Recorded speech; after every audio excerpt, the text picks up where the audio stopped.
Hi, y'all. This is Kristen Chenoweth. Hi, I'm Gloria Stefan. This is Sarah Bareilles. Hi, I'm Patty Lapone. This is Lin-Manuel Miranda. You're listening to the Broadway Podcast Network. Here you go. 1, 2, 3.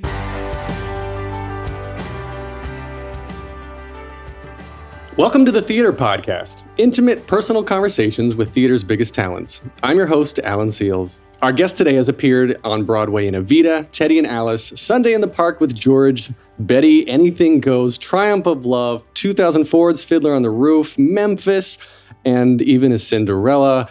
Was the title character in the first national tour of the Drowsy Chaperone. She's won an Obie. She's been Tony nominated for her role in Urinetown. I'm trying to figure, I'm like, it's too long and I'm trying to cut shit in my head. I know.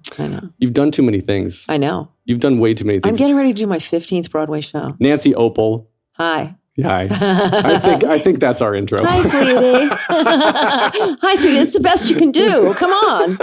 It's late. Listen, there's a lot of words. You've got a huge bio. How are you doing? I'm great. Doing way better than you right now.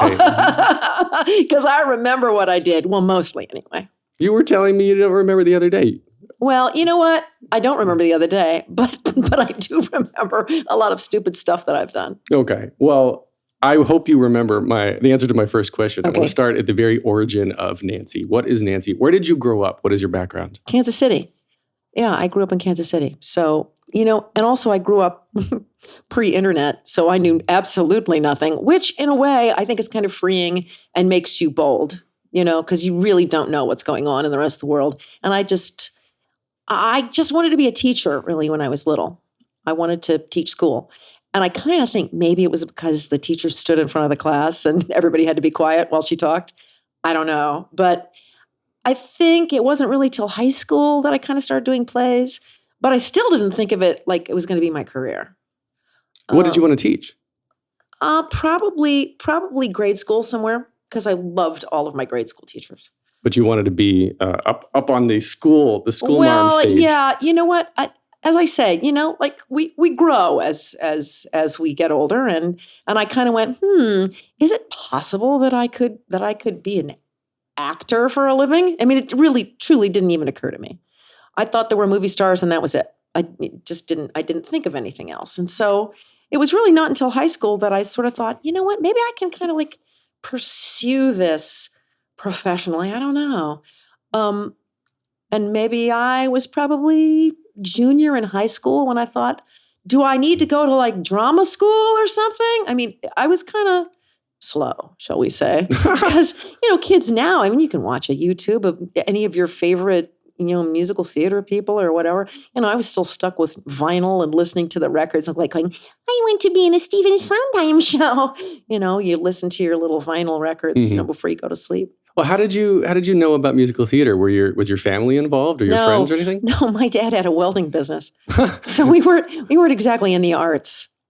Right. No, not exactly in the arts, but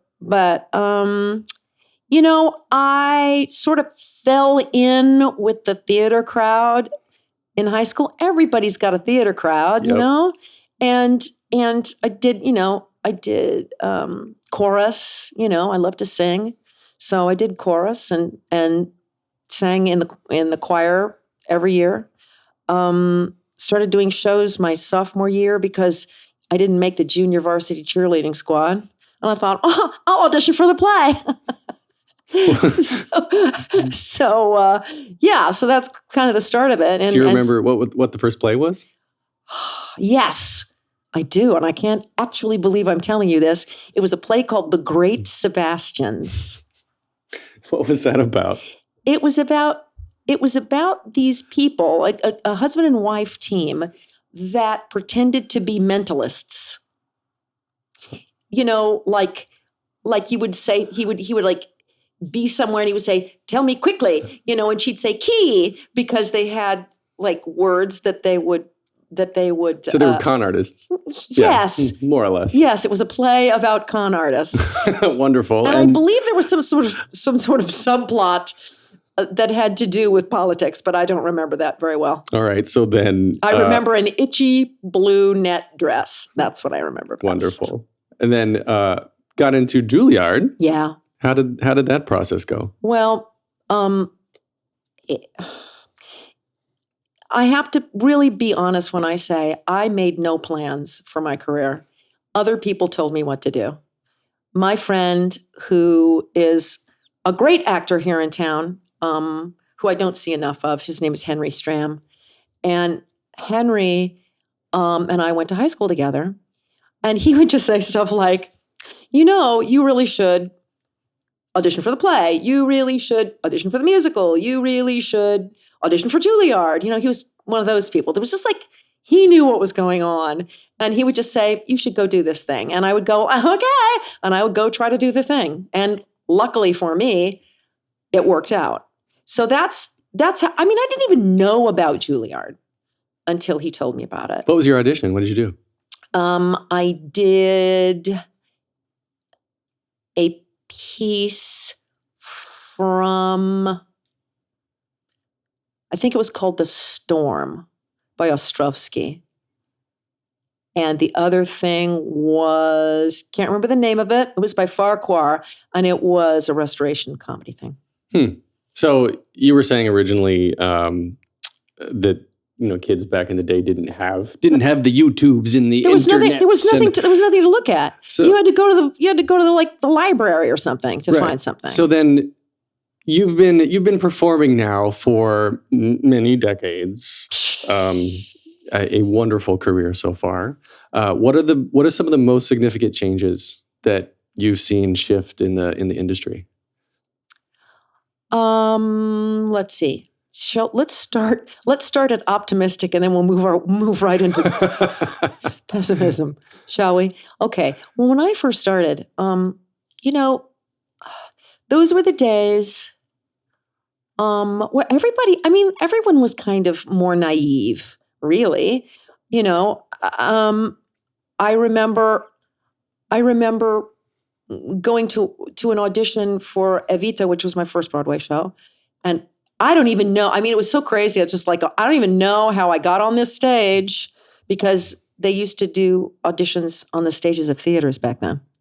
And I was on the stage of the Schubert Theater with the chorus line mirrors behind me, the white line there. And I'm standing on it going, holy smokes. It was just like, that in and of itself was like, I've made it. Do you know? You're auditioning on the stage. Yeah, I'm auditioning on the stage of a Broadway show. And I remember going, and it's like, it was almost time for me to sing. And I went over to the side, and we were kind of in a little office over on the side of the Schubert Theater. And there were some people sitting in there. And Mandy Patinkin walked in, and he goes, hey, I'm looking for Hal Prince. And he looked at someone who was an assistant of an assistant. He goes, hey, are you Hal Prince? And we were all like, because we're going like, you think he's Hal Prince? he's like 23. Anyway, it was pretty cute. But like I said, it was just kind of like a different thing. People who were singers did the singing track, and people who were dancers did the dancing track, and sort of never the twain shall meet. You had a singing chorus and a dancing chorus, because there were lots of people in shows back then. That's a major thing that's changed. There are half the amount of people in shows now, and they were supposed to be big shows. You look and you say, wow, there's 26 people on that stage. And my first show had 45. Wow. It's a huge difference. The first show I was in, top ticket was $35. Wow. And Cats, when it opened, went up to 50, and we all just about dropped dead. And we said, who's going to pay that? Lots of people did. Right. So it's stuff like that. There were big changes in that way. And also there were the people who were producing shows. They were the gentleman producers back in the day. Do you know what I mean? They were like the Schuberts. It was like two guys, Those kind of people sort of knew the people in their shows. Do you know? Mm-hmm. Like Jerry Schoenfeld. Jerry Schoenfeld would stop by the theater. He wasn't a producer on Evita, but he was on Sunday in the Park with George, which was my next show.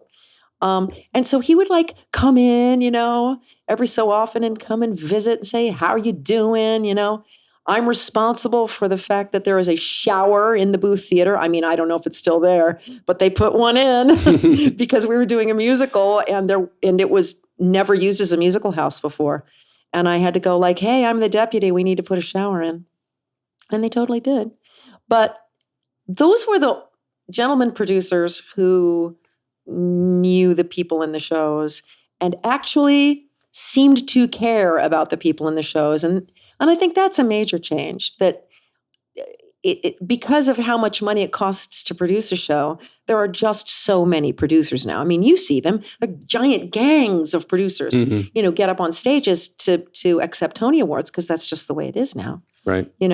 And so I think that you kind of lose that sort of connection of like, I know you're not really like my friend necessarily, but we are compatriots and we care about the same things. And you don't feel you're so bottom lined as sometimes you feel these days, Right. And is that still on the optimistic end of the scale? No, no, I would say that's the part of it that is difficult. That's the part of it that if I were just starting out, I think I might find that a little sad. Of course, if you don't know any better, then maybe it doesn't make that much difference. Right. Maybe, ignorance is bliss. Right. But I notice it, there are always lead producers on things and you feel like you know them, but it's just everything is really so much more about money than it felt like back then.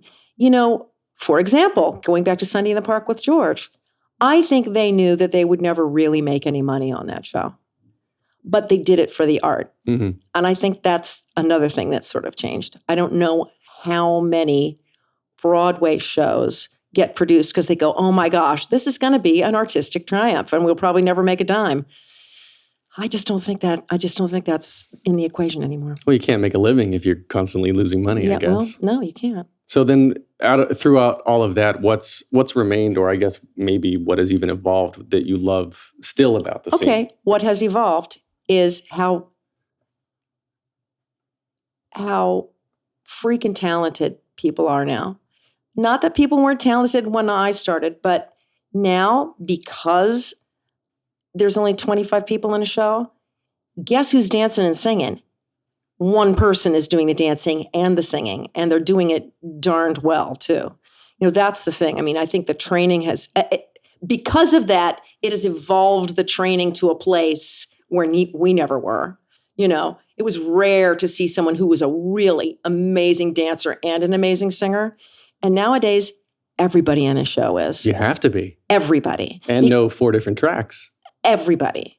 I mean, they're just so good. Mm-hmm. They're just so good. I did Memphis for like a year and a half, and I replaced Cass Morgan. And when I first went to see the show, I went, oh, this is amazing. They're so good. And then when I went back and really started to study the show, because I had to watch it to learn it, I went, these people are killers, because they were not just like sort of good musical theater dancers. They were amazing. They were just amazing. There was this one guy, like Darius Barnes, would just like do an aerial. I mean, it was just like this. Boom, do an aerial, land, and then like plant and do like 8 pirouettes. And it was just like, he would just plant and he would just get slower and slower and slower and slower and slower and slower. Stop for the next phrase. And you just watch that and you go, and I would watch it every night. I'd go to the side to watch those guys do their tricks that basically no one looked at because they were in the back. I mean, there were people who could see it, but they did it for fun. And that's the stuff that I think, look at the people that are sort of being created by this climate. And that's the amazing thing. Do you think any of that has to do with the current rise of social media and how, I guess, everybody seems to be competing with each other online? And I think at a young age, before the professional, I guess I get your thoughts on this, before the professional side kicks in, Do you think they're always trying to one-up each other on an amateur level that kicks them into a professional level a little bit deeper? I think it is more about what you have to be marketable. And that's more about what the market requires than what social media requires. I think that social media kind of goes along with the whole deal because it's just that everybody does it. And you go like, oh, well, so-and-so has, 30,000 followers. Maybe I should have 30,000 followers too. But that's a whole other sort of set of skills that people are working on. They're becoming their own press agents, because they can now, because they can. Mm-hmm. And they have platforms for it, so they can be their own press agents. But it's kind of like a semi full-time job too. And I really am not certain that there's a definite sort of correlation. I think the only way you would say there might be a correlation is insofar as what casting directors are looking for. Now, that's a different thing because casting people may say, hey, here's girl A, here's girl B. They're both awesome. They've both done 3 Broadway shows and a tour. This girl has 50,000 Instagram followers. This girl has 3,000. Yep. This girl A is going to get it. Really? You think that has an influence? Absolutely. Wow. Absolutely. Now, when you get to be my age, we old crones, if we've lasted this long, they don't care about that, I don't think. I really don't think. I mean, it's just like I'm still here. You just like go, I'm still alive. Yeah, I'm still in show business. And, you just do what you do because I've done it a long time, like you said. Right. But young people, I actually think if all things are equal, they will probably go with the person who's got following on social media. Wow. Yeah, it didn't even occur to me. Well, it should, because I actually think it's a big deal. And in fact, I think it's even a bigger deal in TV and film. Yeah, that I can see. Yeah. Yeah. Well, bringing it back to you. Yeah, okay. Now you do a lot of coaching. Yeah. You can tell me about that? Sure. I love to coach. And mostly what I end up doing really is coaching people for auditions. So if someone gets some music and a few scenes to read for an audition, it would behoove them to come and speak to me about it. Because a lot of people are getting a little more savvy about it, but a lot of people only spend, they'll work and work and work on notes. They'll work and work and work, and they'll go like, I want to make sure that note is just perfect, but then they kind of like don't pay too much attention to their lines, to the sides, which I think is a mistake because I actually think that's kind of the secret weapon. Oh yeah, if you can act your way. Well, it's really important, and a lot of people kind of don't spend the time they need to spend. They sort of think the muse is going to come down and hit them on the head when they walk in, and they're going to just get some kind of inspiration, in the moment, and they'll be able to come up with something. And I feel like what I do well is help someone create a roadmap through the scenes. So you're sort of like hitting landmarks as you go. So you hit your beats, you go like, boom, boom, boom, boom. I'm done. And I did it.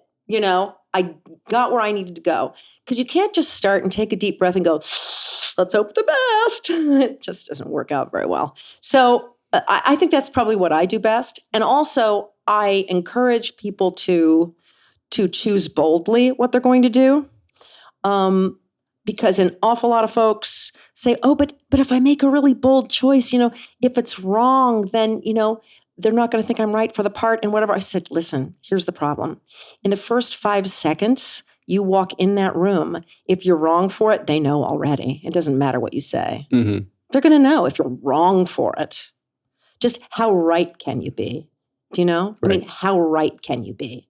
And you can't worry about you're too tall, you're too short, you're too fat, you're too old. Forget it. If you got in the room, you got to do what you got to do. And you're trying to be sort of neutral. does not help you. Neutral means it neutralizes their interest in you. They're not going to care. So I always equate it with like going into an all white room with a white bucket of paint and a brush and very neatly repainting the room white. You go like, wow, you get neatness points. Very nice. Thank you. Thank you. Because that's what a lot of people do. They do kind of a really, really competent routine and leave the room. Whereas I honestly think what people are looking for who are casting, they want a splash. Even if you kind of screw up some parts, just like I want to see like real crazy you humanity sort of out there so we can really see what you can do. And if it's not perfect, that's fine because it's an audition. You have a paper in your hand, you know? Because when you try to be perfect and you do sort of this level thing of like, I've just done this perfectly, you've not shown them anything other than, you color inside the lines. Mm-hmm. So I'm going to quote you here. I found this quote online. You say, I try to teach my students to get out of their heads and into their instincts back to that spark that started them out in the first place. Yeah, it's really true. Because little kids, if you say to a little kid, be a leopard, be a lion, be a rhinoceros, be a T-Rex, a kid doesn't have to go like, what's my motivation? Yeah, I don't know if I can be the T-Rex. Because you get up here, we've all been in school a long time and, we all go to school where it says like, I take the SATs and all that stuff and I'm going to do my work and I'm going to be careful with my work. And, it doesn't work so well when you try to do that with your acting. You got to just go like, all right, what do you come up with? What do you come up with just like in the spur of the moment? Do you have a feeling for it? And if you don't, it's probably because you just had it sort of bred out of you, and you got to get back to that and go like, well, what do I feel like automatically about this? What is like me? Is there anything about this character that's like me? And you go, okay, that is. And then you don't try to homogenize it over and over again. That's really the problem. People just kind of get to the place they go like, I'm afraid they want me to be this. And you go like, what do you want to be? Just you try to be it. Now it's true. Nobody's going to probably want to see you reinvent Laurie in Oklahoma necessarily, not completely, although it's being reinvented right now on Broadway or off Broadway. But the key really is to get back to the idea of sort of getting out of your ego and wondering what people think of you. And it's really, really hard to stay on your side of the table and not try to sit with the people watching you at the same time and try to figure out if you're doing well with them, because that's where it all goes wrong, is when you're feeling like you're kind of split and, it's two, you've got half your mind over there going, is this going over well? Which is why I always say, do not look at anyone in that room. I don't care if they've got the biggest smiles in the world. You're going to turn it into something else because we're all crazy. Mm-hmm. You're going to turn it like, he was smiling at me, but I think he was stifling a yawn. It's just stupid crap like that you think in your head. That honestly, it's just better if you just go, I am living inside my sort of very safe glass bubble. And I'm going to do all of my stuff in here. And I'm going to do my lines for everybody. Now, this is not the way you do a show, but it is the way you do an audition, because it's not safe to just sort of like, hey, everybody, I'm just hanging out with you. And what are you thinking? Very rarely do you feel like there's a room that feels safe to do that. And I really mean that. You just go, because we're all paranoid and crazy, we're just crazy. And so you see something and you go, oh my God, they hate me. Oh my God, they hate me. Or even worse, oh my God, they love me. That's the bad one. And you go like, yeah, nailed it. Don't hear another word, Yeah. So do you teach your students to approach scripts, I guess, in their own way? Or do you give them sort of guidance based on how you feel it should go? Or do you help them to kind of discover their own thing? I totally I totally give them guidance on how I think it should go, especially with comedy. I go, y'all, you got to serve the hors d'oeuvres. Those are your jokes. You've got to serve them. You can't like put the tray out and stick your fingers in the deviled eggs. No, it's true. Because there are people who just get sloppy with comedy, and comedy, for the most part, can't be sloppy. You know, normally if you're going in for like a play or I mean, if you're going in for improv, it's a different thing.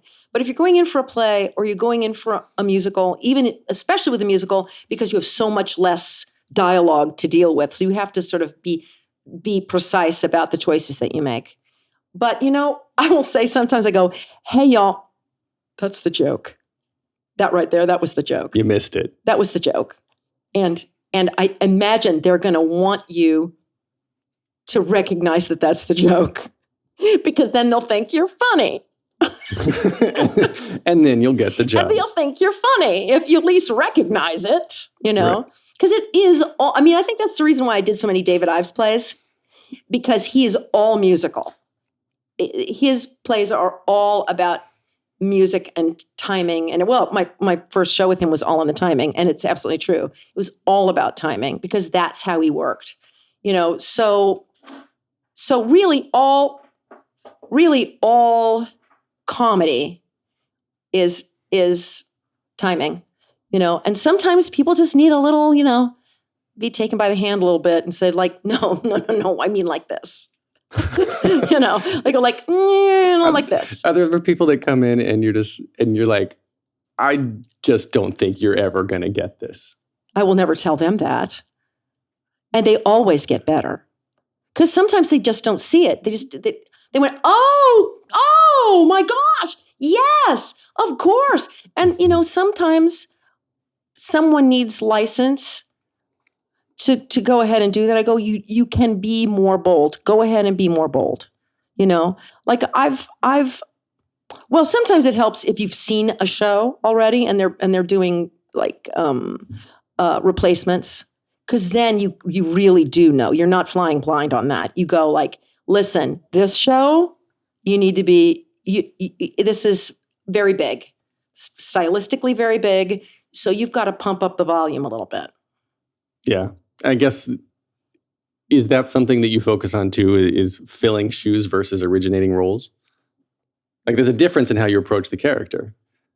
If a show's already running, for the most part, it's probably best not to try to reinvent anything. If you kind of know the template that's working, you go like, can I fit into that template?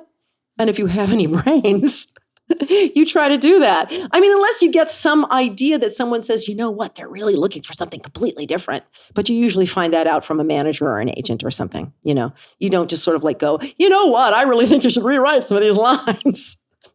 You're not going to get anywhere with Hamilton. You know what I mean? You're like, hey, you know, I really think that this would be better if you did this. You know, okay, see ya. But I've done both. I mean, I've originated stuff, which is a blast. And I've replaced, which is also fun, but a different thing. It's a different thing. And it's smartest, honestly, if you park your ego by the door on a replacement, because you're not reinventing the wheel. Yeah. Walk me through a standard day in the life of Nancy Opel. Oh my gosh, I don't have any standard days. I really don't. They're not standard. I mean, I might do, well, it depends on the season. Because if it's a busy season, I could be coaching a lot during a week, you know?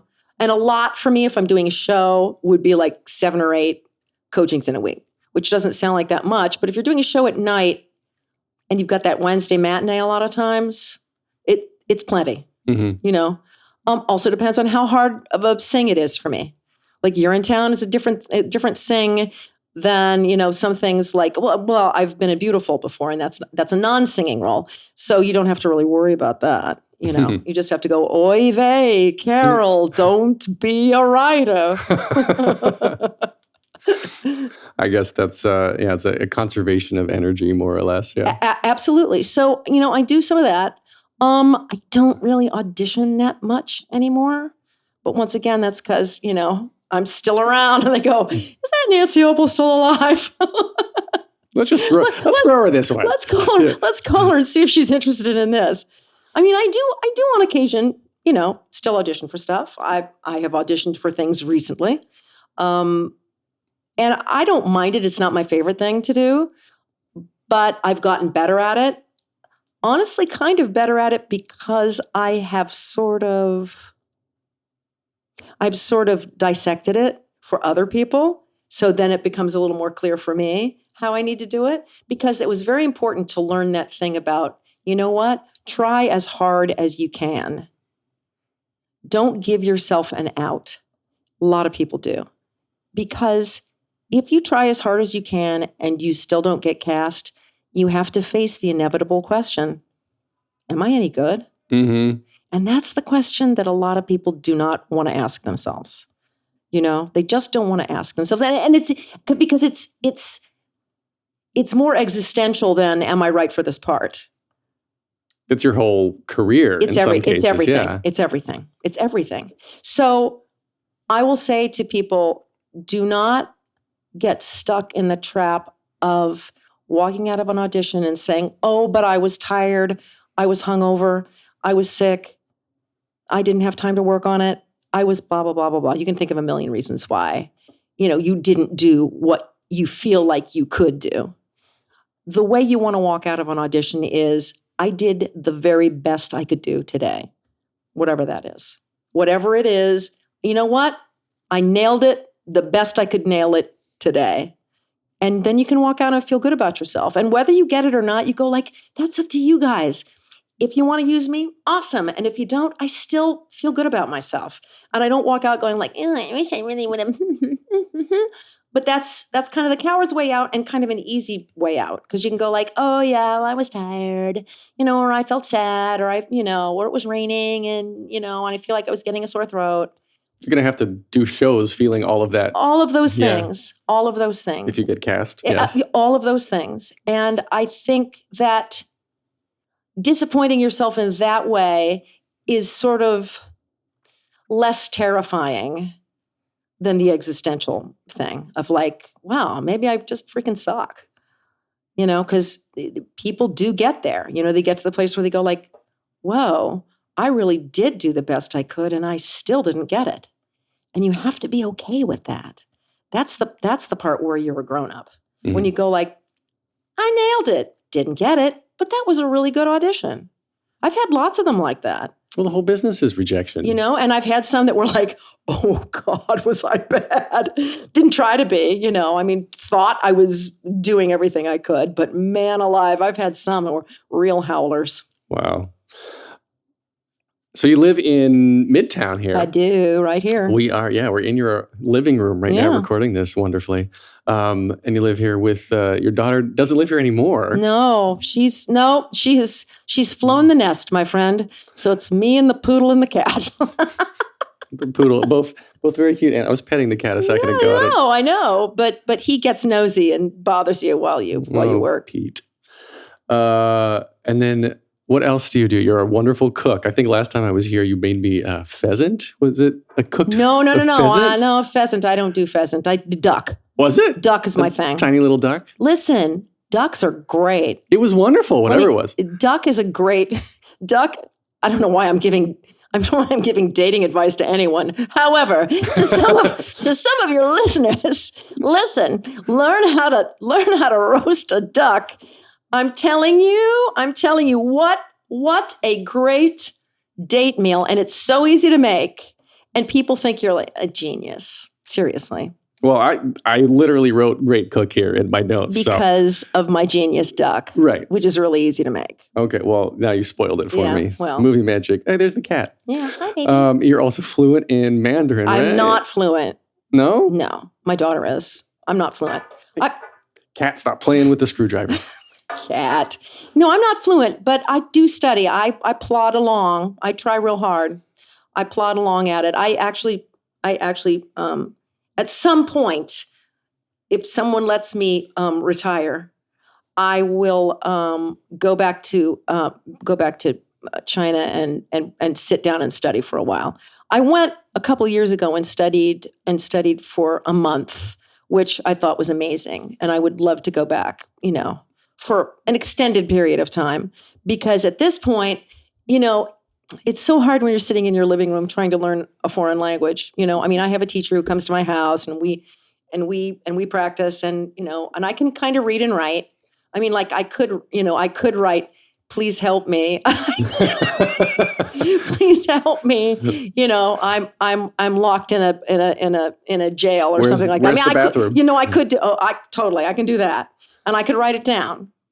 But I probably couldn't have existential or political discussions with anyone. And there are things that just kind of get to you with Mandarin. But Mandarin is a fascinatingly loosey-goosey kind of a language. It really is. I know nothing about it. Well, it really is. It's kind of a little bit on the loose side. At least kind of grammar-wise, it is kind of loose because there really aren't any tenses. Oh, interesting. In Chinese. It's fascinating because I'll tell you what, I think that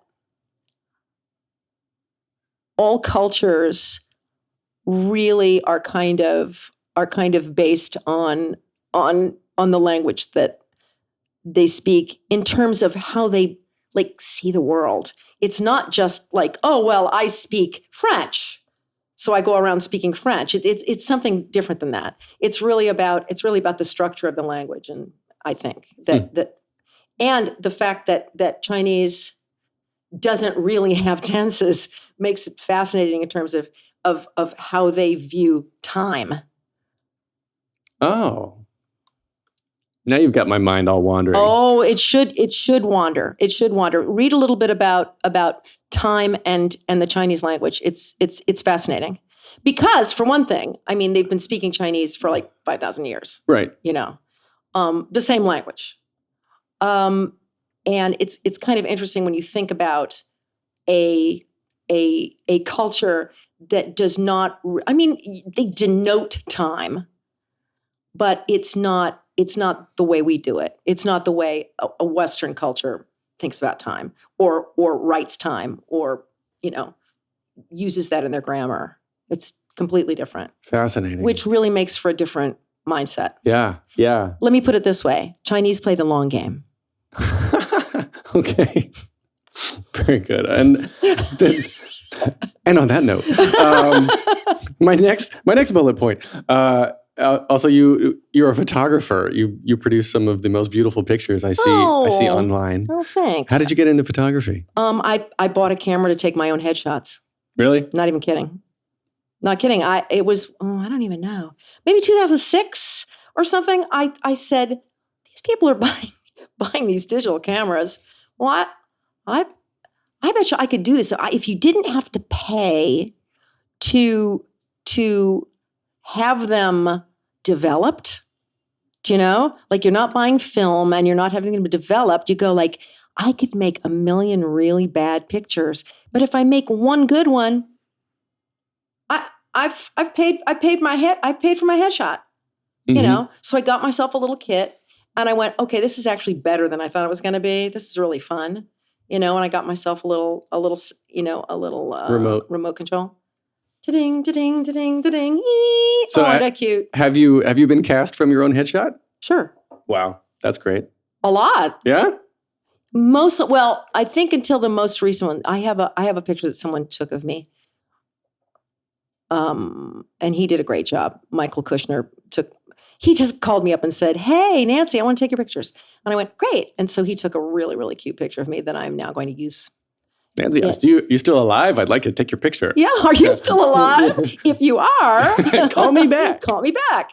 But he took several great pictures of me, but there's one that I really, really like. It sort of looks like one of those Carol Burnett on a stool kind of a pictures. You know what I mean? Right. You just kind of look cute and sort of quirky, but relatively attractive. That kind of picture. So I like it, and so I'm going to use that. But the past, I don't know, 10 years, 11 years, I've just taken my own picture.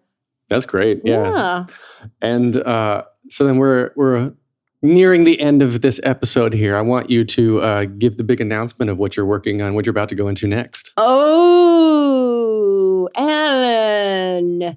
I have been gunning for this for several years. Gunning meaning, calling my manager and going, could you get me an appointment for that show? And I had not been seen for these many years that it's been running on Broadway. Any ideas? Well, let me tell you. I am going to be playing Madame Morrible in Wicked. Congratulations. Thank you. This is their 15th year. They're celebrating their 15th year, and this is my 15th Broadway show. How kismet is that? Right? I agree with you. It really is. And so I'm really excited about it. I think it's the company is lovely, and the costumes are lovely, and filled to the brim theaters are lovely. It's all good. A steady paycheck. A steady paycheck is lovely. Goes without saying. It's very lovely. Yes. Yeah. So then we've got a couple standard closing questions here. Very basic stuff. What motivates you?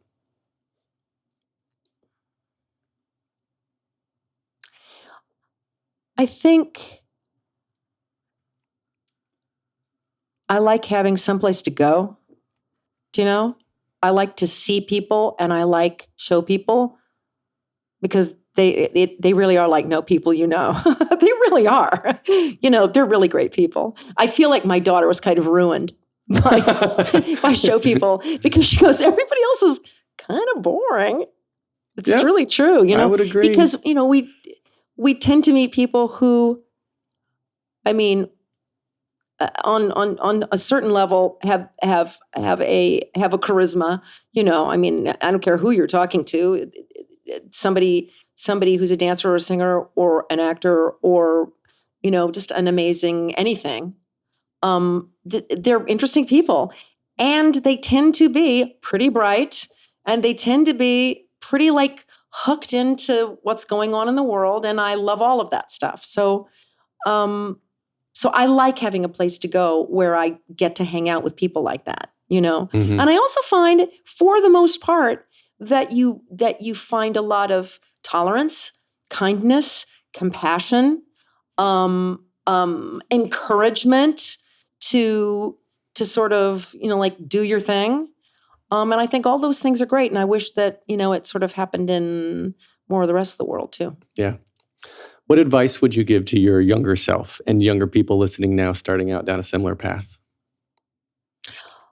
Don't drop the threads of connection to people. Don't drop the threads. Keep them going. And don't be afraid of that. There is nothing wrong or weird or creepy or anything about reaching out to someone. And if they don't want to be reached out to, you'll know that pretty quickly. But for the most part, people do want that. So don't drop the thread. And also don't drop the thread for yourself. Meaning, don't get scared. Just don't get scared. Because someone will say, oh, well, someone said in right here in my home a couple of days ago, she said, oh, Nancy, I just get so lazy. I said, you're not lazy. You're scared. You're scared. And you can't be. Sounds like therapy. It's all therapy. Do you know how many times people cry here? How many? For almost, I would say a few times a week somebody cries. I'm not the same person, but you know what I mean. The same person comes in. And the person is me. Yeah. No, I mean, a lot of people do. And it's really about, if you're kind of doing really good work, a lot of times it's kind of deep work. And a lot of times, some little thing just kind of gets opened up and you go whoa, I wasn't expecting that. Do you know? Mm-hmm. You have to feel safe. Well, for a little while I was doing a little weekly thing, and it was absolutely for free, no pay, no anything. It was just me and some kids at Memphis all getting together, and I'd go you know what? I know you guys are scared sometimes of long things of lines. to read. And I said, let's do some Shakespeare sonnets. Let's do some Shakespeare stuff. Let's do some Shakespeare monologues. Wow. You know? Because I said, if you feel like you got that, you got all the rest of this. You know, you got all the rest of this, you know. Sequins, sure, I'll sew them on. I mean, you can do any you can do any of that stuff. Out damn spot. Yeah, I mean, you can do any of that stuff. So a lot of, you know, during that time, I had such an interesting and sort of eye-opening situation with them. And I think they did too, you know, that they would go like, whoa, whoa, whoa. I wasn't expecting to like get there. I mean, I wasn't trying to, and it just sort of happened, you know? And so that kind of stuff I really, really love. I love to try to make someone feel like they can do it. That to me is a goal in my life, is to make people feel like, you know what, I can do this. You know, I can do this. And like the young lady I was talking to the other day, I just said, you absolutely cannot stop. Just don't stop, you know? And I know that it's frustrating sometimes, because you go like, I feel like I'm just sort of just like pressing my nose at the glass, you know, and trying to like see in. And you go, but you have to. That's just what it is. Mm-hmm. That's just what it is. And if you get the foot in the door, then you get the foot in the door. But giving up it's almost never about laziness. It's almost always about being scared, you know, and you just have to, like, she'd given me so many examples of people who had reached out to her, you know, said, here, you know, maybe you could blah, blah, blah, blah, blah. Maybe you could do that. Send me a this, send me a that. I go, have you done this? Do you know? And they're like, no, because whatever. I said, no, because. No, you just do it. Mm-hmm. You know, and because basically how to do it right is to just do it simple. And you just go like, you get up and you go, just don't think about that. Don't think about that thing. Because sometimes there are some performers who get ahead and do rather well for themselves, and they're kind of not that smart. And in a way, that was a great thing, because they just go like, I go. You know, I'm going to get up and go. And they're not, so they don't sort of talk themselves out of things. They just kind of like go full steam ahead, which sometimes is not a bad thing. And it's that sometimes you just have to don't stop for anything. Yep. If you could only see one show for the rest of your life, but you can see it as many times as you want. Oh, man. Which show would you see? Oh, man. Oh. The look of anguish on your face. No, there is a real look of anguish, because there's so many shows that have things about them that you go, it's the visual of that. That is amazing. Whatever it might be, you know, like an amazing visual thing that you see and you go like, oh, that is spectacular. And sometimes it's something else, you know. To be perfectly honest with you, when I went to see Hamilton, I thought, oh yeah, come on, prove it to me. Really? Really? Is it going to be that? Yeah, it is that good. Yep. Yeah, you know. The same way. You know, I was just like, oh, sure. Oh my God. Oh, I cannot even believe I'm watching this. To me, it was just like the door opened and suddenly we were driving 175 miles an hour in a really hot car. Do you know? I mean, that's what it felt like. It felt like the whole thing was just, and I was pasted against the wall until it was over, you know? So could I watch that over and over again? I probably could. I could be in Urinetown over and over and over again for the rest of my life. Yeah, that was a great show. Because that's how much I loved it. I loved doing it. I thought it was an amazing show. And I think it's really, really, really, really pertinent, shall we say, as we melt, as the world melts around us. Well, very good. Yeah. So online, people can reach you via nancyopel.com. Yes. Oh, I better do something about that. Yeah. I better revamp that shiz. How else can they find you? At Twitter, right? Are you an active? I'm kinda. I'm a phlegmatic Twitterer. At Nancy Opel. Yeah, I'm slightly better. I'm slightly better on Instagram. I think I'm Nancy Opel on Instagram. think. I think so. Yeah, I think so. All right. Well, we'll go with that. Yeah. Well, cool. Well, thank you Thank so you. much. It was really fun. Yeah, this was great. Of course, this has been the Theater Podcast. You can connect with me at theater_podcast on Instagram and Twitter. Even send some feedback through feedback@thetheaterpodcast.com. And of course, a big thank you to Jukebox the Ghost for the music that you hear probably playing under me right now. Thank you so much. Take a deep breath, make the world a little colorful.